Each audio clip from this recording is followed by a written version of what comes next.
Seri 8 Bukek Xiansu. Sepasang Pedang Iblis. Cerita, Ho Ping Hu.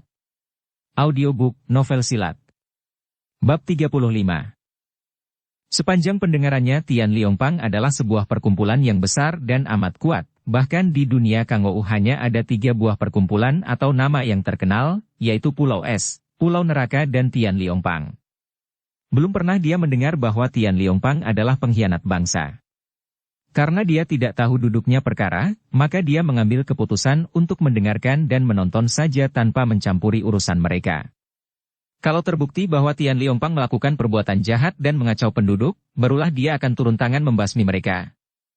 Tiba-tiba suara yang halus nyaring memecah kesunyian menyambut ucapan orang berpakaian sastrawan yang bernama Belok, berjuluk Tiat Siang Pit, sepasang pensil besi, itu. Hei, kalian orang-orang tak tahu malu. Kalian adalah pemberontak hina yang menggunakan sebutan perjuangan dan pahlawan untuk mengelabuhi mata rakyat. Siapa tidak tahu bahwa kalian hanyalah orang-orang yang mencari kedudukan dan kesempatan untuk merampok? Kalau sudah bosan hidup, turunlah. Hahaha. Orang lain boleh jadi takut berhadapan dengan Tian Liongpang, perkumpulan hina tukang culik dan tukang curi ilmu orang. Akan tetapi kami sepasang beruang dari utara tidak takut kepada siapapun juga. Seorang di antara kedua orang peranakan Mongol tadi tertawa bergelak, perutnya yang gendut berguncang. Kalian hanyalah 2 orang pelarian dari pasukan Mongol yang sudah kalah, sekarang masih berani banyak lagak. Turunlah kalau memang berani, kembali suara halus tadi menantang. 3 orang itu mencabut senjata masing-masing.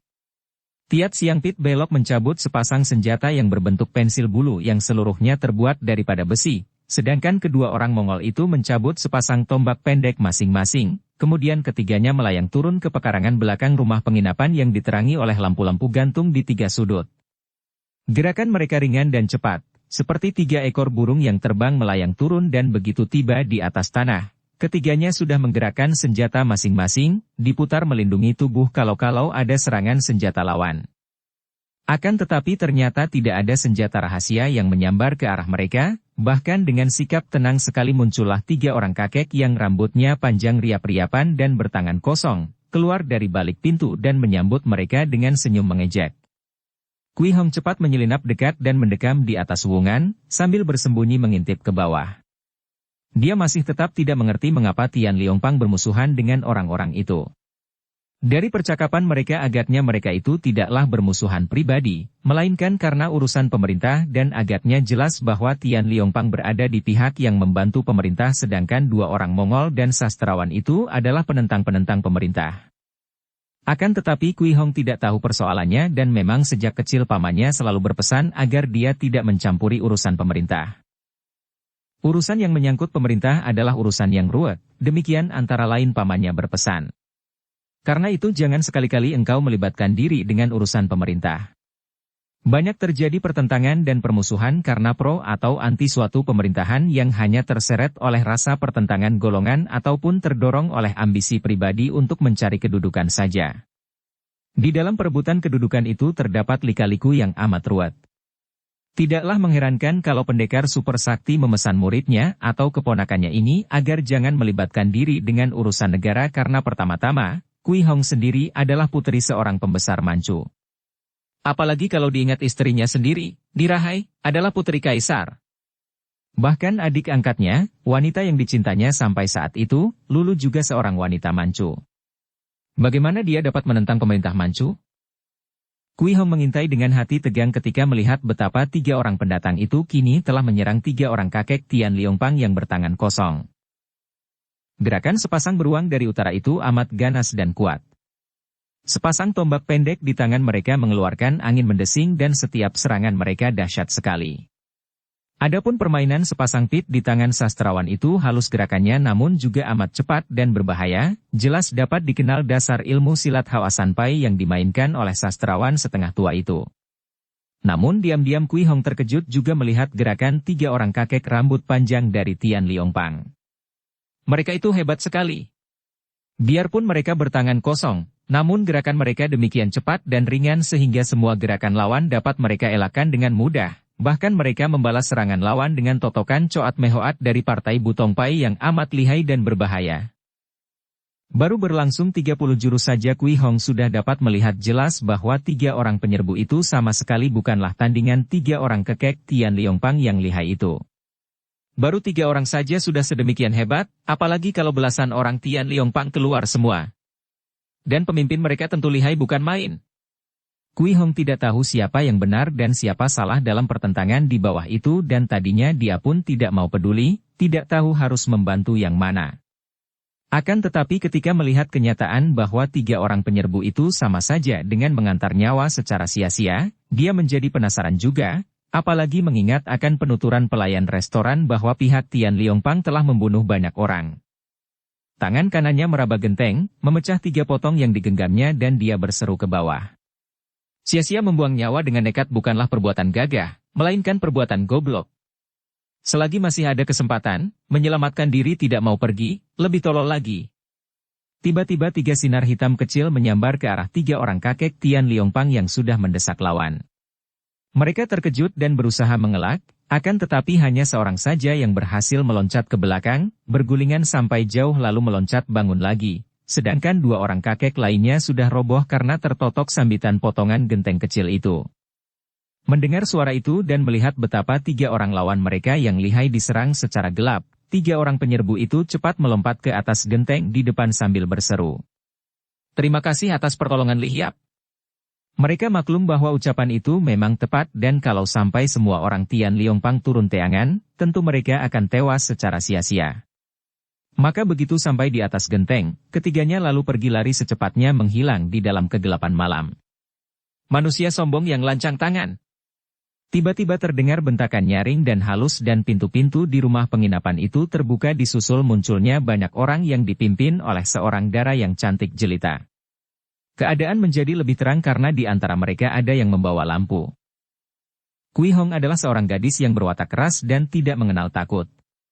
Di dasar hatinya dia sudah mempunyai rasa tidak senang kepada Tian Liongpang yang menurut penuturan para pamannya di Pulau Es, merupakan perkumpulan besar yang bersikap memusuhi Pulau Es. Kini, melihat munculnya dara yang amat cantik dan yang memakinya, dia menjadi marah dan balas memaki. Kaliankah orang-orang Tian Liongpang yang sombong? Kabarnya Tian Liongpang adalah perkumpulan besar yang memiliki banyak orang pandai, kiranya 3 orang kalian tadi sama sekali tidak ada gunanya. Bocah sombong. 2 orang kakek meloncat ke atas dan gerakan mereka yang amat ringan itu menandakan bahwa mereka berdua memiliki tingkat kepandaian yang lebih tinggi daripada tingkat 3 orang yang tadi melawan 3 penyerbu dan yang dipukul mundur oleh potongan genteng yang disambitkan Kui Hong. Dengan gerakan jungkir balik, keduanya sudah menerjang ke arah tubuh Kui Hong dari 2 jurusan, melakukan serangan yang amat dahsyat dan biarpun mereka menyerang dengan kedua tangan kosong, namun pukulan mereka mendatangkan angin keras dan merupakan pukulan yang mengandung tenaga sinkang kuat. Namun Kui Hong adalah seorang dara yang semenjak kecilnya berlatih sinkang di Pulau Es, di bawah pengawasan pamannya sendiri, tentu saja dia memiliki sinkang yang jarang tandingannya. Melihat datangnya pukulan dari belakang dan depan itu, cepat ia merubah kedudukan kakinya, tubuhnya dimiringkan sehingga kini pukulan itu tidak datang dari belakang, melainkan dari kanan kiri. Tanpa menggeser kakinya, dia mengembangkan kedua lengan, memapaki pukulan itu dengan dorongan telapak tangannya sambil membentak. Pergilah kalian. 2 orang kakek itu yang tentu saja memandang rendah, melihat betapa gadis itu menangkis pukulan mereka dengan telapak tangan terbuka, mereka melanjutkan pukulan dengan pengerahan sinkang agar gadis yang berani menghina Tian Liongpang ini dapat dirobohkan sekali serang. Des! Des! Kedua pukulan mereka bertemu dengan telapak tangan yang halus lunak, akan tetapi betapa kaget hati mereka ketika tenaga sinkang mereka hanyut dan lenyap, sedangkan dari telapak tangan yang halus lunak itu keluar hawa dingin yang demikian hebat dan cepatnya menyerang mereka melalui lengan mereka sehingga mereka merasa lengan itu lumpuh dan hawa yang dingin luar biasa membuat mereka menggigil, terus hawa dingin itu merayap menuju ke dada. Mereka berusaha mempertahankan diri, namun dorongan hawa dingin yang luar biasa itu membuat tubuh mereka terpelanting dan terguling ke bawah. Mereka berteriak kaget, berusaha mengerahkan ginkang. Akan tetapi karena rasa dingin tadi membuat tubuh mereka seperti kaku, mereka masih terbanting ke atas tanah sehingga seorang di antara mereka pingsan dan yang seorang lagi bangun duduk merintih-rintih sambil memegangi pinggulnya yang terbanting keras. Tiba-tiba terdengar suara melengking nyaring dan tampaklah sinar hitam meluncur ke atas dengan cepat sekali. Sinar itu ternyata adalah sehelai tali yang meluncur keras seperti seekor ular panjang yang hidup, ujungnya bergerak-gerak dan menotok ke arah kedua mata Kui Hong. Karena cuaca di atas tidaklah begitu terang, Kui Hong tak dapat melihat ujung tali hitam dan hanya menangkap suara dan anginnya, maka dia terkejut bukan main. Cepat ia menggerakkan kedua tangannya ke depan muka, selain untuk menjaga mata juga untuk menangkap benda panjang yang menyambarnya itu. Kiranya darah jelita yang memegangi tali hitam dari bawah itu lihai bukan main. Dialah yang mengeluarkan suara melengking tadi dan menggunakan tali hitam untuk menyerang Kui Hong yang berada di atas genteng. Begitu melihat gadis perkasa di atas itu hendak menangkap ujung senjatanya yang aneh, darah ini cepat menggerakkan pergelangan tangannya dan tiba-tiba ujung tali di atas itu tidak jadi melanjutkan serangan ke arah mata, melainkan meluncur ke bawah dan tahu-tahu telah membelit kaki kiri Kui Hong dan darah itu mengerahkan tenaga, menarik tali secara tiba-tiba ke bawah. Ai! Kui Hong terkejut bukan main. Tali itu demikian lemas sehingga ia tidak merasa ketika kakinya dibelit, tahu-tahu hanya merasa betapa kakinya ditarik dengan kuat sekali dari atas wungan genteng. Karena tarikan itu tiba-tiba dan juga tenaga tarikan berdasarkan Sin Kang sedangkan tali itu pun amat kuatnya, Kui Hong tak dapat mempertahankan kakinya lagi yang terpeleset dan tubuhnya terpelanting, jatuh ke bawah. Hait! Dengan kekuatan yang luar biasa ditambah kegesitannya, Kui Hong telah dapat menggerakkan tubuh, tangannya menyambar wungan sehingga tubuhnya tertahan dan kini terjadilah tarik-menarik. Darah di sebelah bawah menggunakan kedua tangan yang memegang tali untuk menarik, sedangkan Kui Hong dengan berpegang pada wungan genteng, mempertahankan kakinya yang terbelit tali dan ditarik ke bawah. Dia maklum bahwa kalau sampai dia jatuh ke bawah, tentu dia akan disambut oleh pengeroyokan orang-orang Tian Liong Pang.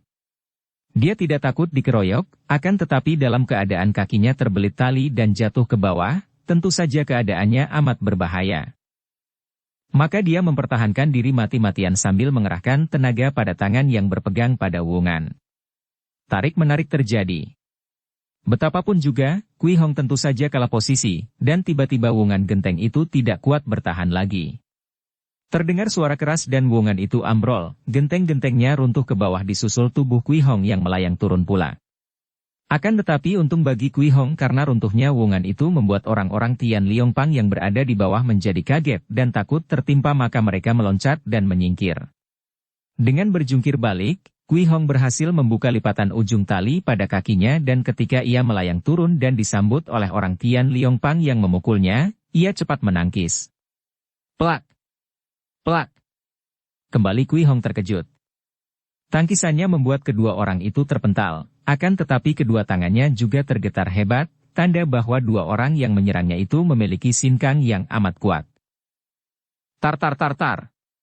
Ujung tali panjang itu meledak-ledak di atas kepalanya dan secara berturut-turut, ketika ia mengelak ke sana-sini, ujung tali itu telah menotok ke arah ubun-ubun, kedua pelipis, jalan darah di tengkuk dan tenggorokan. Tempat-tempat berbahaya yang ditotok, dan semua merupakan serangan maut berbahaya. Kui Hong terbelalak dan secepat kilat dia meloncat ke atas, berjungkir balik dan mengelak serta menangkis totokan ujung tali secara bertubi-tubi itu. Sementara itu, para anggota Tian Liong Pang sudah siap dan mencabut senjata masing-masing. Juga tampak belasan orang yang berpakaian pasukan pemerintah muncul dari pintu samping. Celaka, pikir Kui Hong.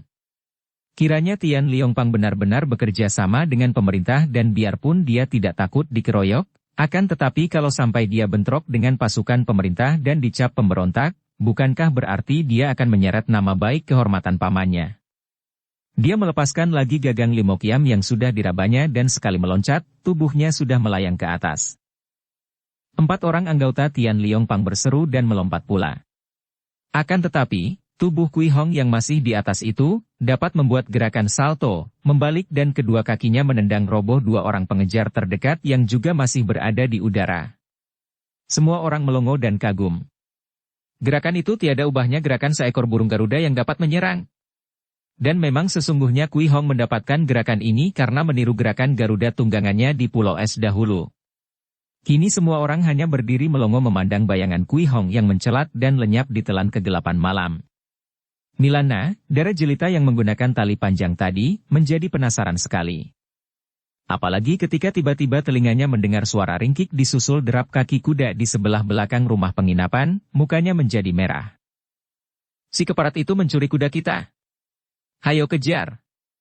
Anak buah Tian Liongpang cepat berlari-larian dan di dalam malam gelap itu mulailah mereka melakukan pengejaran.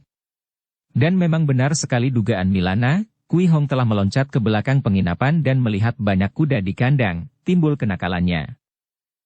Dia mencuri seekor kuda terbaik dan melarikan diri naik kuda curian itu.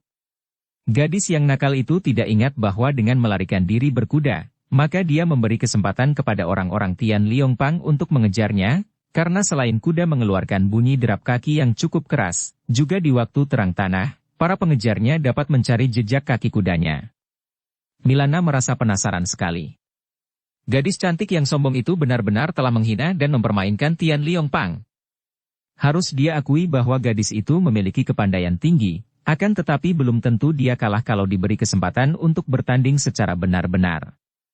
Tentu saja Milana sama sekali tidak pernah mengira bahwa gadis cantik itu adalah murid pendekar siluman, tidak pernah mengira bahwa dia tadi bertanding melawan Giam Kui Hong yang pernah dijumpainya 10 tahun yang lalu.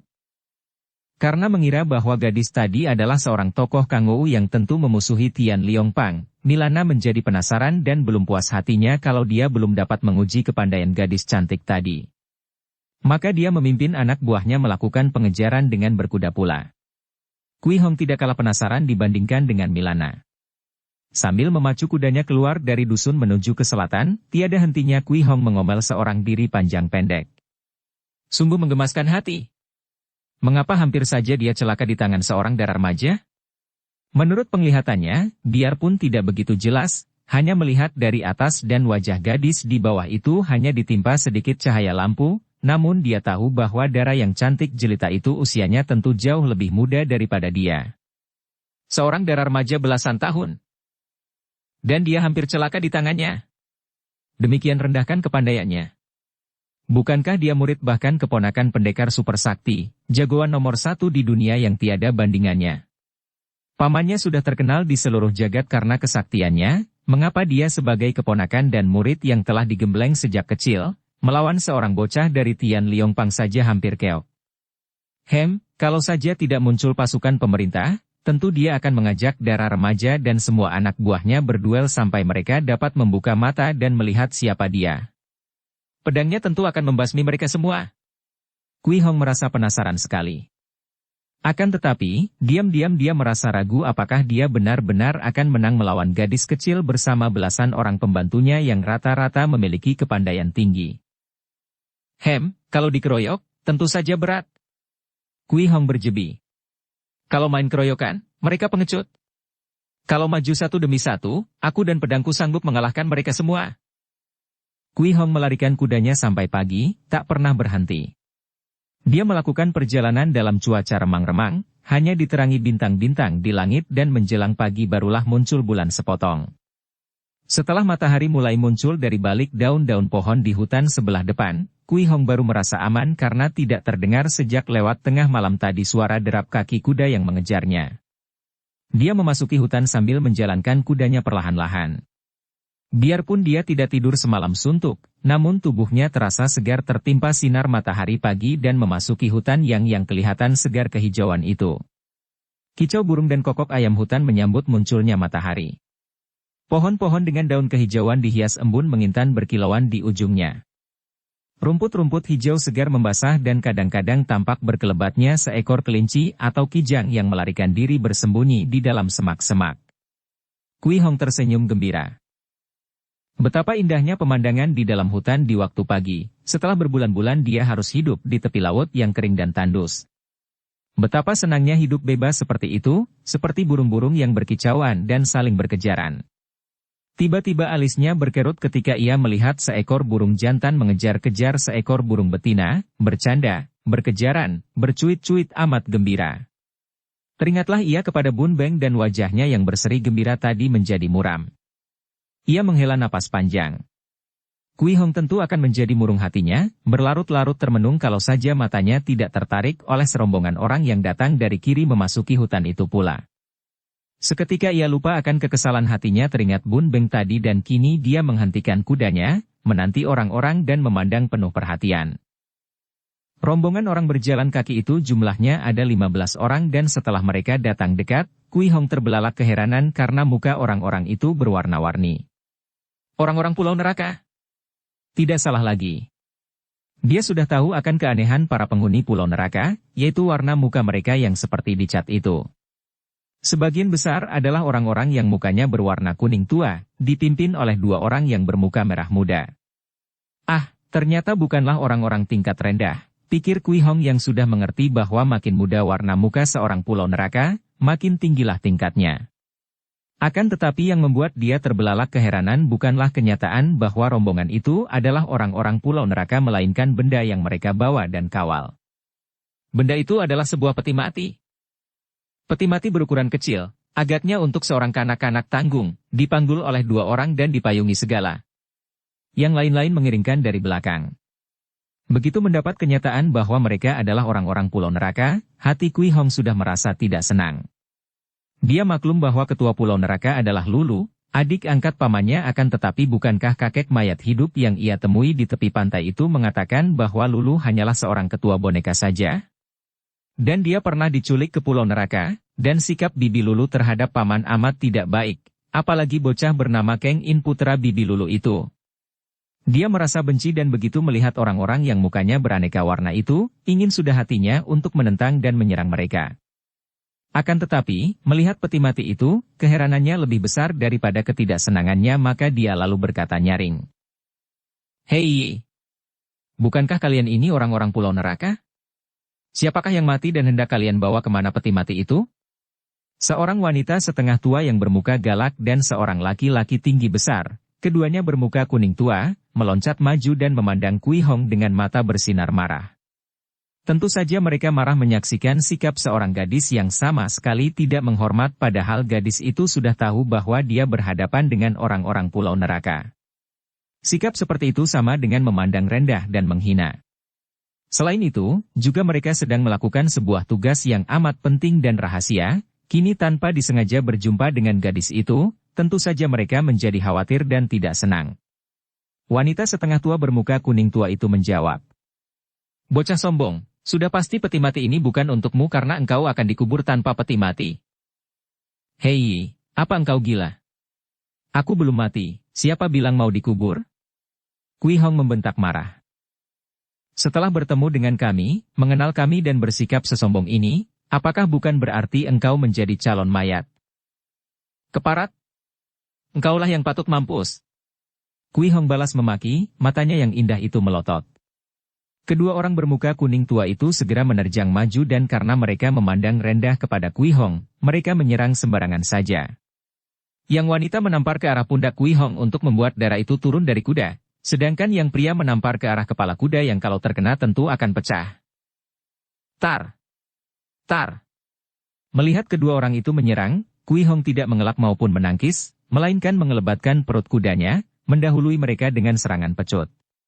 Biarpun dia tidak biasa mainkan pecut, namun berkat tenaga sinkangnya yang hebat, ujung pecut itu dua kali menyambar dan mengarah muka mereka yang berwarna kuning tua. Plak! Plak! Ai! Dua orang itu cepat menangkis dan hendak mencengkeram ujung pecut, akan tetapi dapat dibayangkan betapa kaget hati mereka ketika lengan mereka terasa nyeri dan pecah kulitnya, mengeluarkan darah begitu bertemu dengan ujung pecut yang bergerak dengan kekuatan luar biasa itu. Dari mana datangnya bocah sombong berani main gila dengan penghuni pulau neraka? Orang tinggi besar bermuka merah muda membentak keras dan bersama temannya yang bermuka merah muda pula, yang berkepala gundul dan bertubuh tinggi gendut pendek, segera menerjang maju. Biarpun jarak di antara mereka dengan Kui Hong masih ada 2 meter lebih, namun mereka telah melancarkan pukulan jarak jauh. Si tinggi besar menghantam ke arah Kui Hong sedangkan si gendut pendek menghantam ke arah kuda yang ditunggangi gadis itu. Wut! Siut! Kui Hong terkejut. Bukan main hebatnya angin pukulan kedua orang itu, maha dahsyat dan mengandung bau amis seperti ular berbisa. Maklumlah dia bahwa kedua orang pulau neraka yang sudah agak tinggi tingkatnya melihat warna mukanya itu memiliki pukulan beracun, maka dia tidak berani berlaku lambat. Sekali enjot, tubuhnya mencelat ke atas, akan tetapi terdengar kudanya meringkik kesakitan dan roboh berkelojotan sekarat. Berani kau membunuh kudaku?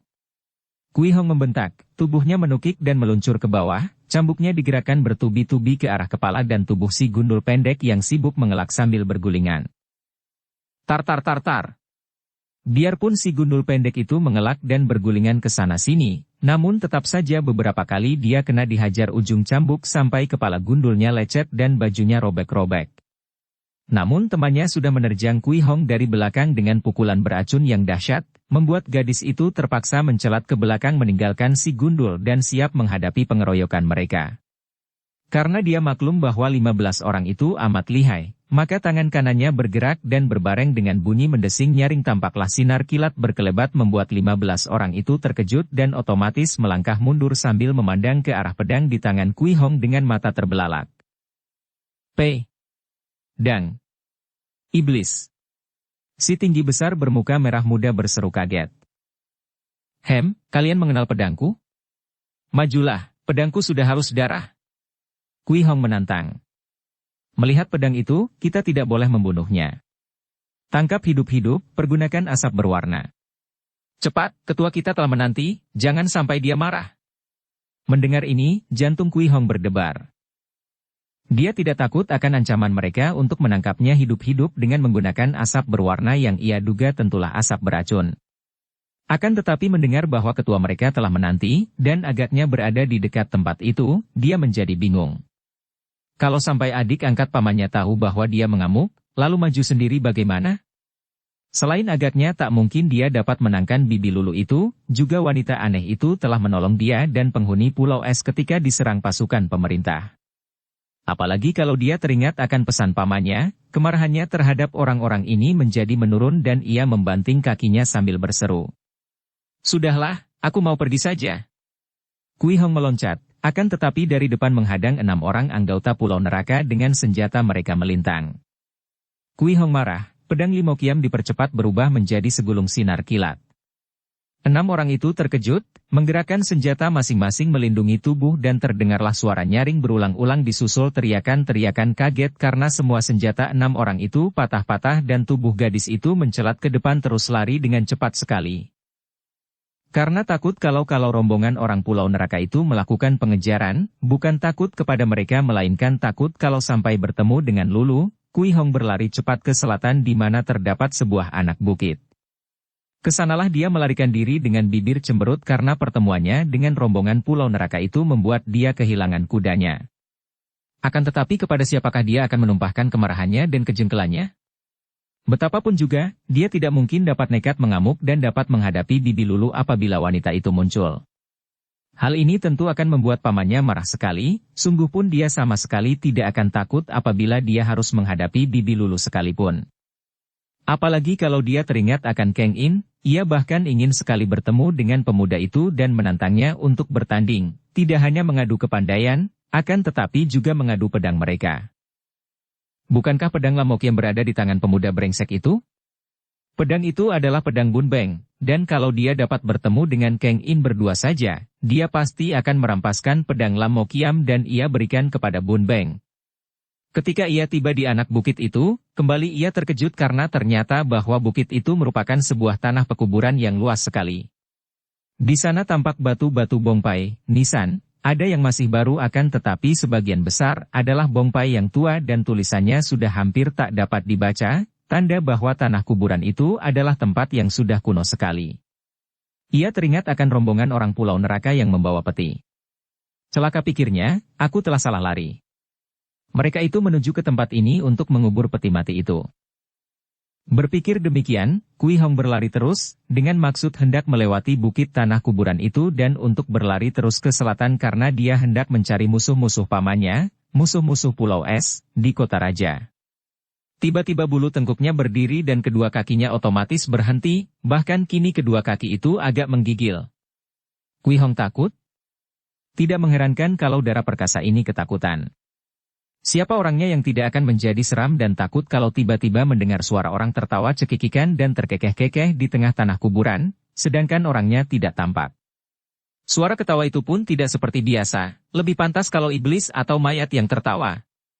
Kui Hong seorang gadis pemberani, akan tetapi baru 2 kali ini dia benar-benar menggigil ketakutan dan bulu tengkuknya menegang. Pertama adalah ketika ia menemukan sebuah peti di tepi laut yang ketika dibukanya ternyata berisi mayat hidup. Kedua adalah sekarang ini. Tempat itu demikian sunyi, tidak terdengar suara seorang pun manusia. Dan tiba-tiba ada suara ketawa dan agaknya suara ketawa itu terdengar dari mana-mana, mengelilinginya. Ah, mana ada setan? Gadis ini berpikir sambil menekan rasa takutnya. Dahulu pun, mayat hidup itu ternyata adalah seorang kakek yang sakti, bahkan tokoh pertama dari Pulau Neraka, bukan setan. Sekarang pun pasti bukan setan, apalagi di waktu pagi ini, mana ada iblis berani muncul melawan cahaya matahari? Tentu seorang yang lihai sehingga suara ketawanya yang mengandung tenaga kaikang itu terdengar bergema ke sekelilingnya. Kui Hong menjadi tabah dan kini dia menahan napas mengerahkan sinkangnya, menggunakan tenaga pendengarannya untuk mencari dari mana datangnya sumber suara ketawa itu. Benar saja dugaannya. Suara ketawa yang mengurungnya itu adalah gema suara yang mengandung kaikang amat kuat, sedangkan sumbernya dari sebuah kuburan kuno. Kembali ia terbelalak dan bulu tengkuk yang sudah rebah kembali itu kini mulai bangkit lagi. Suara ketawa dari kuburan kuno? Apalagi kalau bukan suara setan atau mayat hidup? Hampir saja Kui Hong meloncat jauh dan melarikan diri secepatnya kalau saja dia tidak merasa malu. Biarpun tidak ada orang lain yang melihatnya, bagaimana kalau ternyata yang tertawa itu manusia dan melihat dia lari tunggang langgang macam itu betapa akan memalukan sekali. Tidak, daripada menanggung malu lebih baik menghadapi kenyataan, biarpun dia harus berhadapan dengan iblis di siang hari sekalipun. Hehehehe, hayo. Biar kecil, hatinya besar, hai hai hik. Nah, benar manusia, pikir Kui Hong yang masih bingung karena suara itu benar-benar keluar dari sebuah kuburan yang sudah ditumbuhi banyak rumput dan tidak tampak ada manusia di dekat kuburan itu. Krik krik krik. Krek krek krek. Ada suara 2 ekor jangkrik.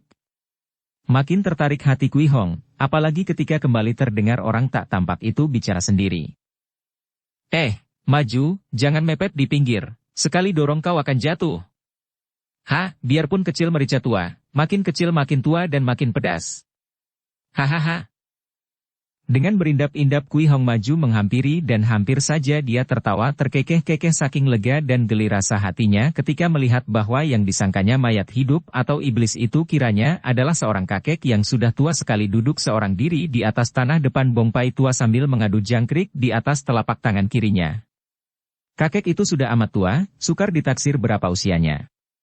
Rambutnya yang riap-riapan, kumisnya, jenggotnya, semua sudah putih dan tidak terpelihara sehingga kelihatan maut tidak karuan. Pakaiannya pun longgar tidak karuan bentuknya, sederhana sekali. Kakinya memakai alas kaki yang diberi tali temali melibat-libat kakinya ke atas, lucu dan kacau. Yang paling menarik hati Kui Hong adalah bentuk tubuh kakek itu. Amat kecil. Kecil dan pendek, seperti tubuh seorang kanak-kanak saja.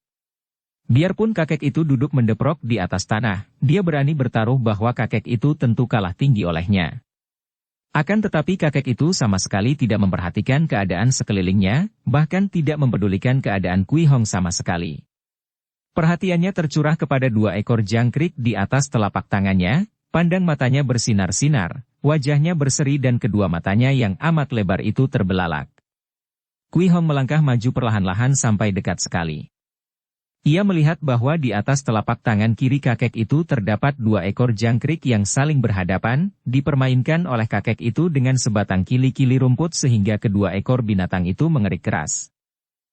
Yang bunyi keriknya kecil adalah seekor jangkrik coklat yang tubuhnya kecil, sedangkan yang kedua adalah seekor jangkrik hitam yang tubuhnya lebih besar dan bunyi keriknya pun lebih besar. Kui Hong duduk perlahan-lahan di sebelah kiri kakek itu, mendeprok di atas tanah sambil menonton. Dia pun tertarik sekali. Selama hidupnya belum pernah dia melihat jangkrik diadu. Tentu saja pernah dia melihat jangkrik akan tetapi tidak tahu bahwa jangkrik dapat diadu seperti ayam jago saja. Dia menjadi kagum menyaksikan sikap 2 ekor jangkrik itu. Setelah mengerik dan sayapnya menggembung, sumutnya bergerak-gerak, mulutnya dibuka lebar siap menyerang lawan, binatang-binatang kecil itu kelihatan gagah sekali. Terutama sekali pasangan kuda-kuda kakinya, kokoh kuat mengagumkan. Hayo, si kecil merah, biarpun kecil jangan mau kalah. Serang. Kakek itu tiba-tiba melepaskan kili-kilinya yang dipegang dengan tangan kanan, diangkatnya kili-kili ke atas sehingga kini kedua ekor jangkrik itu tidak terhalang kili-kili dan mereka saling terkam. Kui Hong memandang dengan mata terbelalak kagum. Baru pertama kali ini dia melihat dua ekor jangkrik itu benar-benar saling terkam, melompat dengan garang dan saling gigit, kemudian saling dorong, menggunakan kaki belakang yang besar dan kuat itu untuk mempertahankan diri. Namun, tentu saja jangkrik hitam yang lebih besar itu lebih kuat. Jangkrik kemerahan atau coklat lebih kecil terdorong terus sampai ke pinggir telapak tangan, kemudian dilontarkan oleh jangkrik hitam sehingga terlempar jatuh ke atas tanah. Si hitam mengerik bangga dan berputar-putaran di atas telapak tangan kakek itu seolah-olah seorang jagoan yang menantang tanding di atas panggung Luit Thai, panggung adu silat. Wah, si hitam itu hebat. Kui Hong berkata lirih memuji. Hebat apanya? Kakek itu mendengus dan mendelik kepada Kui Hong. Kalau bukan kau datang mengagetkan si kecil merah takkan kalah. Melihat sikap kakek itu marah-marah tidak karuan kepadanya, menyalahkan dia karena jangkrik kecil itu kalah. Kui Hong menjadi mendongkol hatinya. Apa? Aku yang salah? Wah, kakek sinting, memang jangkrik yang kecil begitu mana bisa menang? Siapa bilang tidak bisa menang? Kau kira yang kecil itu harus kalah? Wah, gadis besar yang sombong. Plak. Plok. Hampir saja Kui Hong menjerit saking marahnya. Dia tidak melihat kakek itu menggerakkan tangan, akan tetapi tahu-tahu pinggulnya yang berdaging menonjol kena ditampar 2 kali oleh kakek itu sampai terasa panas kulitnya dan debu mengepul dari celananya yang tentu saja kotor karena dia duduk di atas tanah kering. Kui Hong meloncat bangun, siap untuk membalas akan tetapi karena mendapat kenyataan bahwa kakek itu lihai bukan main, dapat menampar belakang tubuhnya tanpa dia melihatnya, Kui Hong meraba gagang pedang. Prak! Kakek itu meremas ujung batu bongpai dan Kui Hong memandang dengan mata terbelalak. Batu yang amat keras itu diremas seperti orang meremas kerupuk saja, hancur seperti tepung. Dia sendiri, dengan pengerahan sinkangnya, mungkin dapat mematahkan ujung batu bongpai itu, akan tetapi meremasnya hancur, tanpa sedikit pun kelihatan mengerahkan tenaga, benar-benar hebat. Maklumlah dia berhadapan dengan seorang kakek yang amat sakti, akan tetapi juga amat sinting perangainya. Tanpa mempedulikan Kui Hong yang meloncat bangun, kakek yang bersungut-sungut itu telah menaruh jangkrik hitam yang menang ke dalam lubang yang dibuatnya di atas tanah, kemudian menyambar jangkrik hitam kemerahan yang kalah tadi.